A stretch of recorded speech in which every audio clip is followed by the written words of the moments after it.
Chemistry के सभी चाहने वालों का और भविष्य के डॉक्टर और इंजीनियर्स का केमिस्ट्री वाला चैनल पर विजय कुमार सोनी की ओर से हार्दिक स्वागत, हार्दिक अभिनंदन। इससे पहले वाले वीडियो की बात करें तो हम उपसहसर्जी यौगिकों के लिए बात कर रहे हैं, जो कि अपने आप में एक इंपॉर्टेंट चैप्टर है। इसमें हम इससे पहले वाले वीडियो की बात कर चुके हैं पर्टिकुलर समावता के सापेक्ष। मीन समावता क्या होती है, समावता के प्रकार क्या क्या होते हैं उपसहसर्जी यौगिकों के लिए। आज जो हम बात करने वाले हैं वो बात करने वाले उपसहसर्जी यौगिकों में बंधन के सापेक्ष कि उपसहसर्जी यौगिकों में बंधन किस प्रकार से होता है, किस किस अवधारणा ने इन्हें स्पष्ट किया। तो आपके पास में स्टार्टिंग होती है उपसहसर्जी यौगिकों में बंधन। उप सहसंयोजी यौगिकों में बंधन। उपसहसर्जी यौगिकों में बंधन के अलावा अगर बात करें तो कुछ अवधारणाएं दी गई। निम्न अवधारणाएं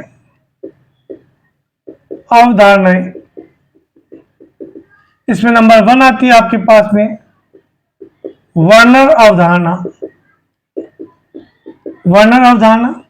नंबर 2 आती है आपके पास में संयोजकता बंध सिद्धांत या बंध अवधारणा, बंध सिद्धांत।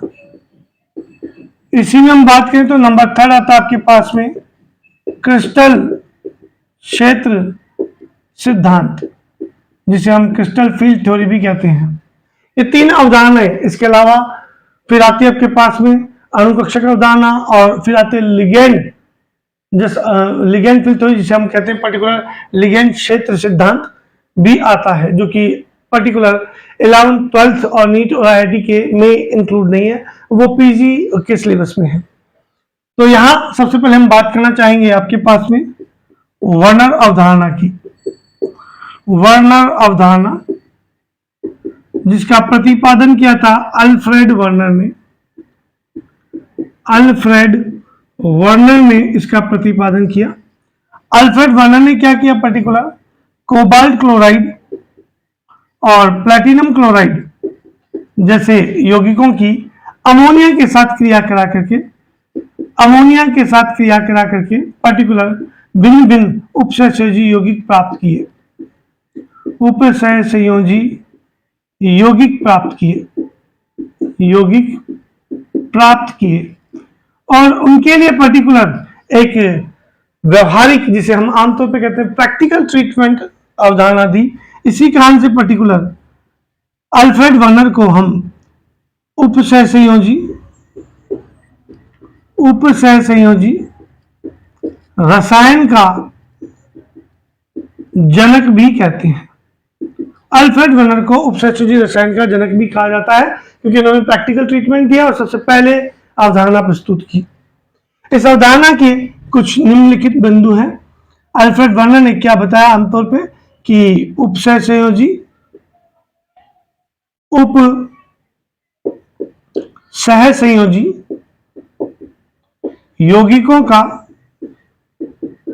यौगिकों के निर्माण के पक्ष में प्रायोगिक अवधारणा दी, जिसके निम्नलिखित बिंदु हैं।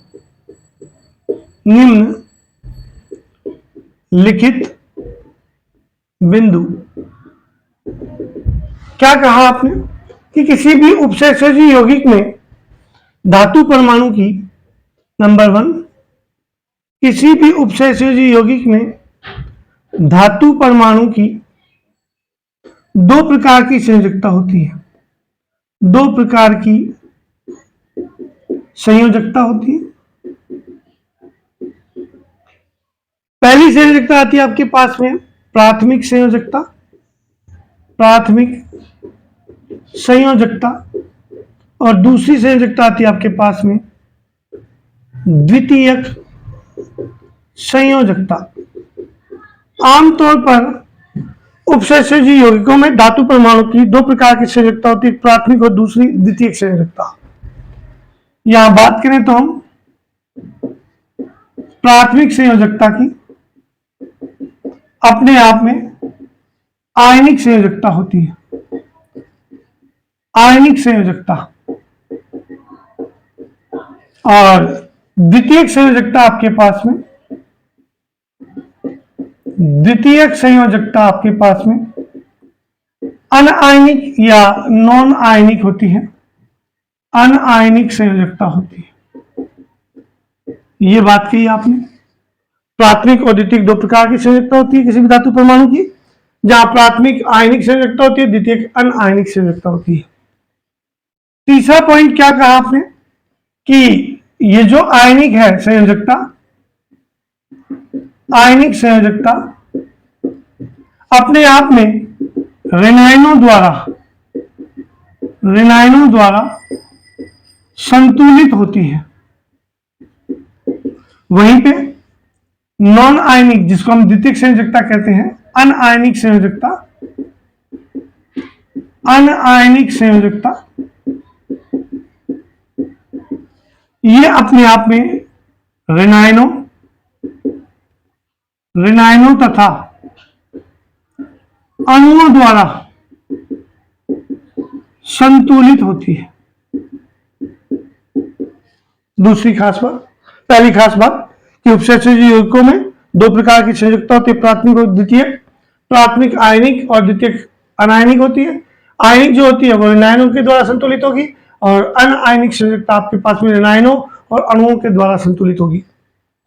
अगला बिंदु ये कहता है वो पर्टिकुलर वर्णन अवधारणा के अनुसार कि यहां जो आपके पास में आयनिक संयोजकता है वो पर्टिकुलर आयनिक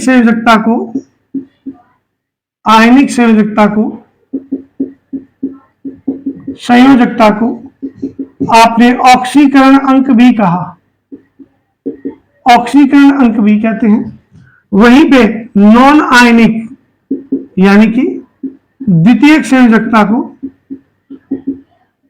संयोजकता को आपने पर्टिकुलर समन्वयी संख्या भी कहा, समन्वयी या उपसह संयोजी संख्या भी कहते हैं।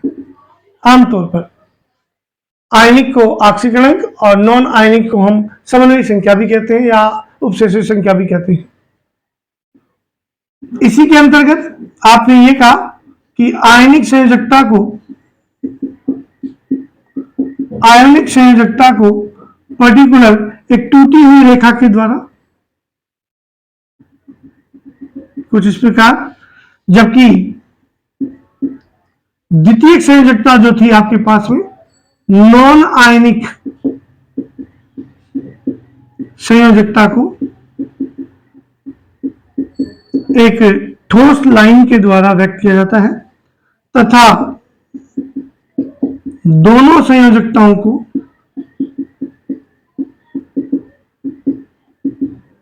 कुछ इस प्रकार से ठोस और डॉटेड लाइन लगा करके व्यक्त किया जाता है। खास बात, पहला बिंदु कि किसी भी धातु परमाणु की दो प्रकार की संयोजकता होती है, प्राथमिक और द्वितीयक संयोजकता। दूसरा बिंदु आता है आपके पास में प्राथमिक संयोजकता आपके पास में आयनिक संयोजकता कहलाती है, द्वितीयक संयोजकता अनायनिक कहलाती है। तीसरा बिंदु आपके पास में आता है आयनिक संयोजकता जो संतुलित होती है वो ऋणायनों के द्वारा होती है और द्वितीयक संयोजकता अपने आप में ऋणायनों और अणुओं के द्वारा संतुलित होती है।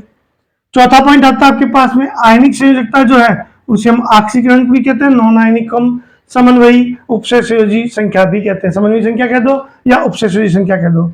और नंबर 5 जो आता है आपके पास में वही आता है कि आयनिक संयोजकता को एक टूटी हुई रेखा के द्वारा, अनआयनिक को जिसे हम द्वितीयक संयोजकता कहते हैं उसको ठोस रेखा के द्वारा, और दोनों संयोजकताओं को टूटी हुई रेखा और ठोस रेखा के द्वारा व्यक्त किया जाता है। और छठा और अंतिम बिंदु जो कहा आपने वो ये कहा पर्टिकुलर कि द्वितीयक संयोजकता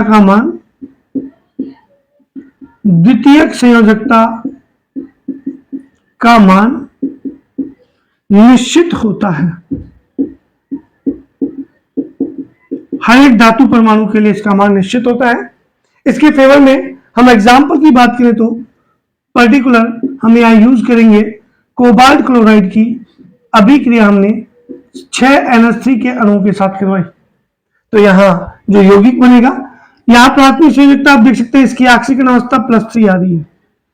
जब सहसंयोजी यौगिक बनेगा, उपसहसंयोजी यौगिक, तो आपके पास में यहां बनेगा CONH3 6 और ये Cl3। ये विलयन प्राप्त होता है। जहां हम बात करें तो प्राथमिक संयोजकता इसकी वही +3 आ रही है आंशिक अवस्था। द्वितीयक संयोजकता NH3 के द्वारा संतुलित है जो कि 6 है। तो यहां पर्टिकुलर बात करें हम प्राथमिक संयोजकता की, तो प्राथमिक संयोजकता आपके पास में यहां आती है पर्टिकुलर +3 और द्वितीयक संयोजकता जो आती है द्वितीयक संयोजकता उसका मान आपके पास में आता है 6, जो कि आमतौर पर अणु के द्वारा संतुलित है। और प्राथमिक संयोजकता जो कि आंशिक अंक है वो क्लोराइड आयनों के द्वारा संतुलित है। अब इसके अलावा संरचना कैसे प्राप्त होती है अगली स्लाइड में बात करेंगे, इसे आप अच्छे से पढ़ें।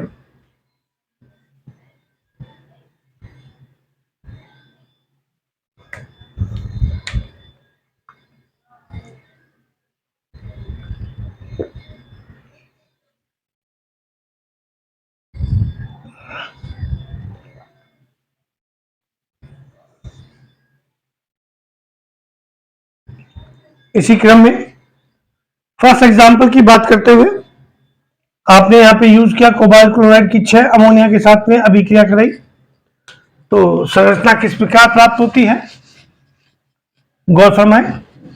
जब इस बात का अध्ययन किया गया कि इसकी प्राथमिक संयोजकता 3 क्लोराइडों के द्वारा संतुलित है, तो इसके लिए आपने क्या किया AgNO3 विलयन का उपयोग किया और AgNO3 विलयन का उपयोग करके इस यौगिक में डाला जिसे CONH3 Cl3 कहते हैं।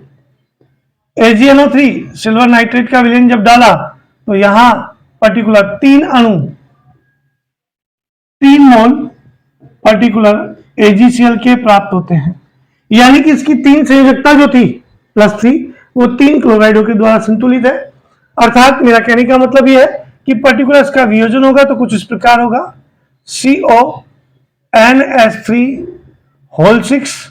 ये +3 और 3Cl- जो कि 3Cl- यहां 3Ag+ के साथ में अभिक्रिया करके 3AgCl के मोल दे देते हैं। तो अब इसकी संरचना समन्वयी संख्या 6 के लिए हम पढ़ चुके हैं पर्टिकुलर समन्वयी बहुफलक असफलकीय होता है। तो असफलकीय के लिए आपने ये CO बीच में रखा कोबाल्ट, ये आती है आपके पास में द्वितीयक संयोजकता, देख सकते हैं ठोस रेखा के द्वारा व्यक्त कर रखा है, ये रही नॉन आयनिक संयोजकता जिसको कहा था द्वितीयक संयोजकता। ये आ गया आपके पास में 6 NH3 के द्वारा संतुलित है, 2 3 4 5 और ये 6 संयोजकता द्वितीयक संयोजकता के रूप में जिसे समन्वयी संख्या 6 भी कहते हैं, इस प्रकार से होगी। और यहां 3 Cl जो अटैच है वो कुछ इस प्रकार से अटैच होंगे। प्राथमिक संयोजकता है इसलिए इसको डॉटेड लाइन से कर दिया। यहां ये दूसरा Cl आ गया आपके पास में और ये कुछ तीसरा Cl यहां पर व्यवस्थित होगा। और हम देख सकते हैं जो डॉटेड रेखा होगी वो कमजोर होगी, दुर्बल होगी, पहले टूटेगी तो यहां पर 3 Cl- के मुक्त होंगे जो कि AgNO3 के 3 मोल के साथ में रिएक्शन करके 3 मोल AgCl के देंगे। ये थी बात पहले एक्सपेरिमेंट के लिए। दूसरे एक्सपेरिमेंट में आपने क्या किया पर्टिकुलर, इस बार आपने कोबाल्ट क्लोराइड की वही प्राथमिक संयोजकता 3 5 मोल NH3 के साथ में अभिक्रिया कराई। तो इस बार समन्वयी संख्या 6 के लिए क्या होगा CONH3 तो 5 है आपके पास में, एक Cl प्राथमिक और द्वितीयक, यानी कि प्राथमिक इसलिए कि आंशिक अवस्था में भी पार्ट प्ले करेगा और द्वितीयक इसलिए कि समन्वयी संख्या के रूप में भी 5 और एक 6 कर रहा है। तो बचे हुए 2 Cl कुछ इस प्रकार से होंगे। जब आपने यहां पे बात की तो यहां प्राथमिक संयोजकता वही है, प्राथमिक संयोजकता का मान वही है +3, निकाल सकते हैं आंशिक अंक, इसको x मान लिया, ये 0 हो गया -1 और ये -2 -3 हो गया +3 आ जाएगा। द्वितीयक संयोजकता की बात करूं तो यहां पर जिसको आपने समन्वयी संख्या कहा, उपसहसंयोजी संख्या का संयोजकता, इसका मान 6 है। यहां ये 6 NH3 के द्वारा संतुलित है, जबकि यहां ये 6 5 NH3 कुछ इस प्रकार से और एक Cl के द्वारा संतुलित है जिसे हम Cl- कह सकते हैं कुछ इस प्रकार से। अगर आप यहाँ पे +3 करते तो यहाँ पे माइनस कर सकते हैं। तो एक Cl के द्वारा संतुलित है। इस पक्ष में जब आपने AgNO3 का विलयन डाला तो CO NH3 whole 5 Cl bracket close Cl2, और जैसे ही आपने AgNO3 डाला तो यहां पर आपके पास में 2 मोल यहां 3 हो रहे थे, यहां 2 मोल AgCl के प्राप्त होंगे, क्योंकि यहां पर 2Cl माइनस आयन मुक्त होंगे जो कि 2 AgNO3 के साथ रिएक्शन करेंगे। इसका वियोजन कुछ इस प्रकार होगा, CO NH3 का होल 5 Cl, ये कर दिया चार्ज +2 और ये कर दिया 2Cl माइनस। देख सकते हैं 2Cl माइनस पर्टिकुलर AgNO3 के साथ रिएक्शन करके 2 मोल AgCl के दे देंगे। इस पक्ष में इसकी संरचना कैसी होगी उसकी बात की जाए तो इसकी संरचना कुछ इस प्रकार से मिलती है।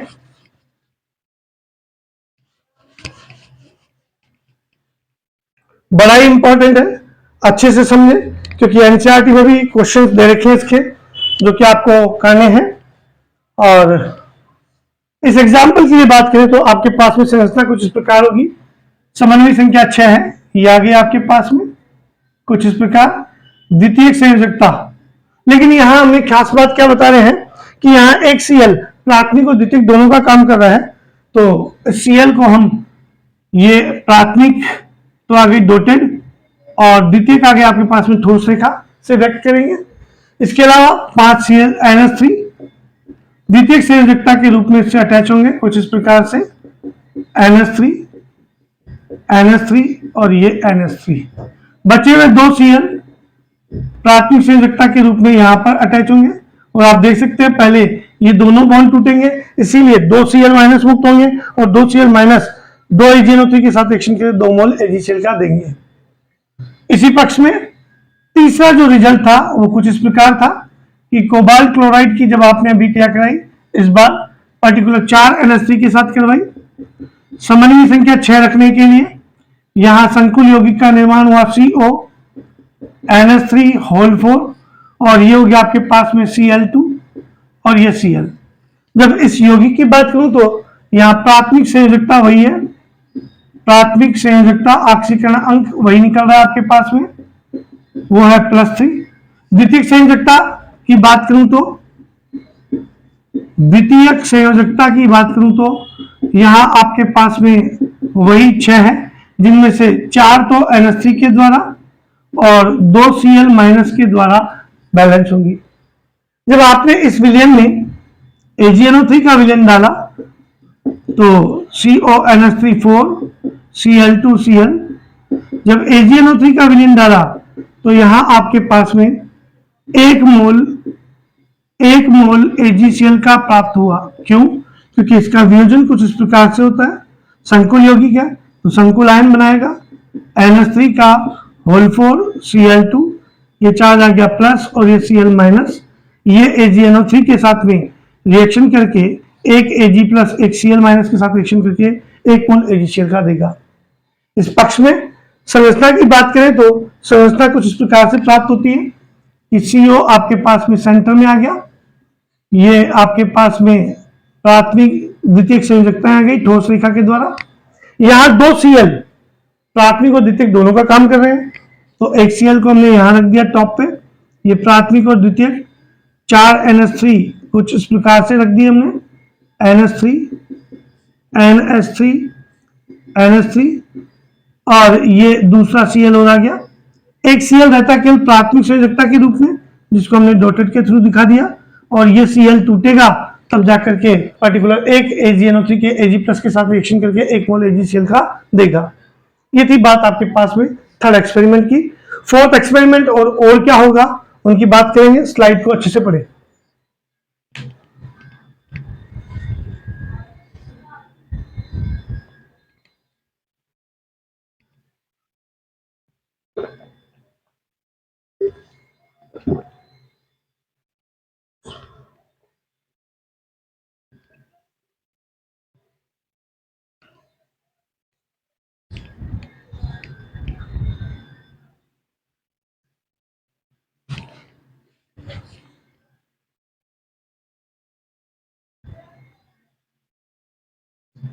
इसी क्रम में बात करें तो फोर्थ एक्सपेरिमेंट की, इस बार आपने पर्टिकुलर क्या किया उसे स्पेसिफाई करने जा रहा हूं, ध्यान से सुने। इस बार आपने पर्टिकुलर रिएक्शन कराई कोबाल्ट क्लोराइड के साथ में, फोर्थ ऑब्जर्वेशन कोबाल्ट क्लोराइड। तो इस बार 3NH3 ने रिएक्शन की, समन्वय संख्या 6 रखनी है, तो यहां CONH3 का होल 3 और Cl3 का निर्माण हुआ। जब इस विलयन में CONH3 होल 3 Cl3 में जब AgNO3 डाला तो यहां कोई अवक्षेप प्राप्त नहीं हुआ, कोई अवक्षेप प्राप्त नहीं हुआ। जब कोई अवक्षेप प्राप्त नहीं हुआ तो इसकी संरचना में हम ये कह सकते हैं कि जो तीनों क्लोरीन थे वो तीनों के तीनों क्लोरीन प्राथमिक और द्वितीयक संयोजकता का काम कर रहे हैं। तो यहाँ प्राथमिक संयोजकता आपके पास में, प्राथमिक संयोजकता वही ऑक्सीकरण अवस्था आती है, तो यहाँ +3 होगी और ये Cl के थ्रू बैलेंस है। वहीं पे द्वितीयक संयोजकता की बात करूं तो द्वितीयक संयोजकता यहाँ 6 है, जिनका संतुलन 3NH3 के द्वारा और 3Cl- आयन के द्वारा हो रहा है। तो इन सब डेटा से बात करें तो संरचना किस प्रकार होगी, कुछ इस प्रकार से।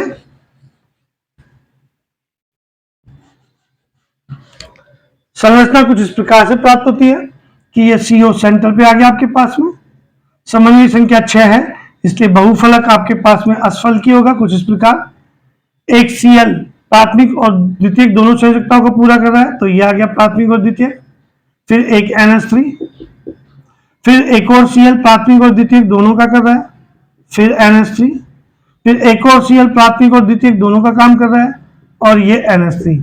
इस बार यहां पर कोई डॉटेड लाइन की तरह Cl नहीं है, इसलिए कोई वियोजन नहीं होगा। ये डबल बॉन्ड है, डबल बॉन्ड के रूप में, यानी कि डॉटेड लाइन और जस्ट सॉलिड लाइन, तो इनका वियोजन सरलता से नहीं होगा, ये भी सरलता से वियोजित नहीं होती है। इसी कारण से पर्टिकुलर यहाँ कोई AgCl का मॉलिक्यूल प्राप्त नहीं होता। तो ये थे 5 आपके पास में 4 ऑब्जर्वेशन। पहला था COCl3 6NH3, दूसरा 5NH3, तीसरा 4NH3 और चौथा 3NH3 लेकर के किया। खास बात यही बात आप एक्सपेरिमेंट कर सकते हैं पर्टिकुलर PtCl4 के साथ में और NH3 के साथ में, जहां आप 6NH3 ले लें, PtCl4, फिर 5NH3 ले लें, PtCl4, यहां 4NH3 ले लें, PtCl4, PtCl4, यहां 3NH3 ले लें, और PtCl4 यहां 2NH3 ले लें, तो आपके पास में कुछ 1 2 3 4 5 स्थितियां इस प्रकार से ही मिलेंगी, जिनमें इसकी प्राथमिक संयोजकता +4 यानी कि ऑक्सीकरण, यहाँ पर द्वितीयक संयोजकता 6NH3 के द्वारा, यहाँ 5NH3 और 1 Cl के द्वारा, यहाँ 4NH3 और 2 Cl के द्वारा, 3NH3 और 3 Cl के द्वारा, यहाँ पर्टिकुलर 2NH3 और 4 Cl के द्वारा संतुलित होगी। इसका आप पेपर पेन वर्क करें। कहीं कोई डाउट होता है तो व्हाट्सएप नंबर के थ्रू आप अपनी प्रॉब्लम को शेयर कर सकते हैं। इसे अच्छे से पढ़ें।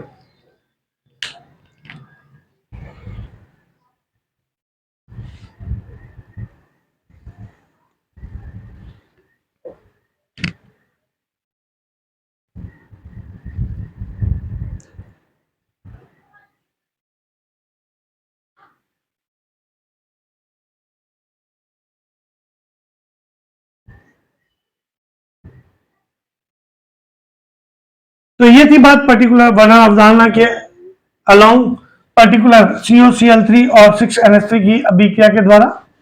अवधारणा नहीं चल पाई, फ्लॉप हो गई। क्यों हुई? वो इसकी कमियों के रूप में होती है, सीमाओं के रूप में होती है। तो ये आती है आपके पास में वर्णन अवधारणा की सीमाएं। पर्टिकुलर वर्णन अवधारणा की बात करें तो हालांकि काफी हद तक ये स्पष्ट करने में सफल रहा, परंतु कुछ कमियां रह गई। निम्नलिखित कमियां हैं, निम्नलिखित कमियां। इसमें नंबर 1 आता है आपके पास में पर्टिकुलर कि आपने केवल कुछ एक एग्जाम्पल लिया, जैसे कोबाल्ट क्लोराइड और अमोनिया, इसके बाद प्लेटिनम क्लोराइड और अमोनिया का एग्जाम्पल लिया। तो अवधारणा ने, वर्णन ने अवधारणा के लिए कुछ ही उदाहरण लिए। पहली खास बात, पहली कमी ये थी। दूसरा, आपके पास में क्या था कि इससे पूछा गया कि पर्टिकुलर किसी भी जो आपके पास में समन्वयी बहुफलक होता है, मीन्स द्वितीय संयोजकता जो है आपके पास में यहां पर, इसका मान कैसे निर्धारित करते हैं, उससे ज्यामिति कैसे निकलती है। तो द्वितीयक संयोजकता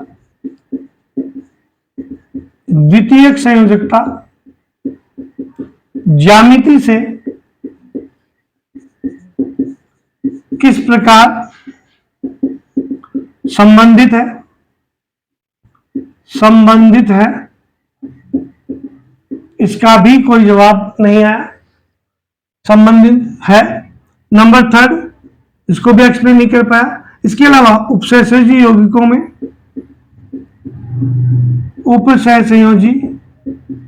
यौगिकों में ज्यामिति तथा रंग का स्पष्टीकरण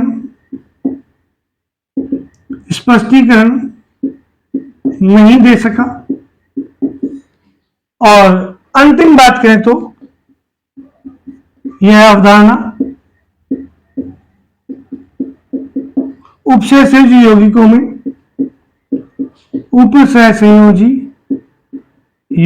में पर्टिकुलर चुंबकीय गुणों की व्याख्या नहीं करती है।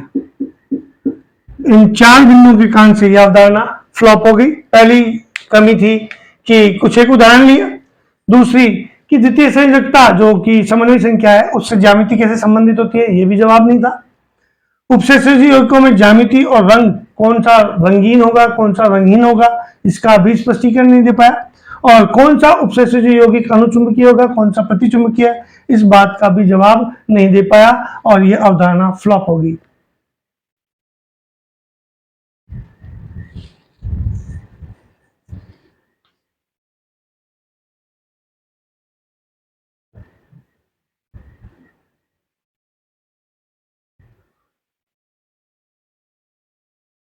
तो प्यारे विद्यार्थियों, ये थी आपके पास में वर्णन अवधारणा जो कि उपसहसंयोजी यौगिकों में बंधन को स्पष्ट करती है। यहां बंधन के लिए प्राथमिक और द्वितीयक संयोजकता को उत्तरदायी माना गया। इसी विश्वास के साथ में फिर मुलाकात होगी अगले वीडियो में एक नए टॉपिक के साथ में, जो कि अगली अवधारणा आती है आपके पास में संयोजकता बंध अवधारणा या संयोजकता बंध सिद्धांत, जो कि लाइनस पॉलिंग ने दी। और पर्टिकुलर उन्होंने जितनी भी ये कमियां यहाँ उपस्थित रखी थी, उनमें से मैक्सिमम कमियों को दूर किया, स्पष्ट किया। तो उसकी बात होगी अगले वीडियो में। इसी विश्वास के साथ कि आपका प्यार, आपका सपोर्ट हमेशा यूं ही मिलता रहेगा। यूं ही सब्सक्रिप्शन शेयरिंग करते रहिए, ज्यादा से ज्यादा पढ़िए, ज्यादा से ज्यादा डाउट्स निकालिए थ्रू द व्हाट्सएप। मटेरियल के रिगार्डिंग कहीं कोई प्रॉब्लम नहीं है, आप व्हाट्सएप पे मैसेज कर सकते हैं, या यूट्यूब पर पर्टिकुलर सबसे नीचे की ओर लिंक दिया हुआ व्हाट्सएप ग्रुप का, जिसमें केमिस्ट्री वाला ग्रुप का लिंक है, आप उसको क्लिक करें, आप डायरेक्टली व्हाट्सएप ग्रुप पे आ जाएंगे और व्हाट्सएप ग्रुप में ऐड हो जाएंगे। वहां अथाह मैटर आपको केमिस्ट्री के रिगार्डिंग प्रैक्टिस शीट, डीपीपी सब कुछ वहां मिल जाएगा। तो फिर मुलाकात होगी आपसे अगले वीडियो में, तब तक के लिए शुक्रिया, धन्यवाद।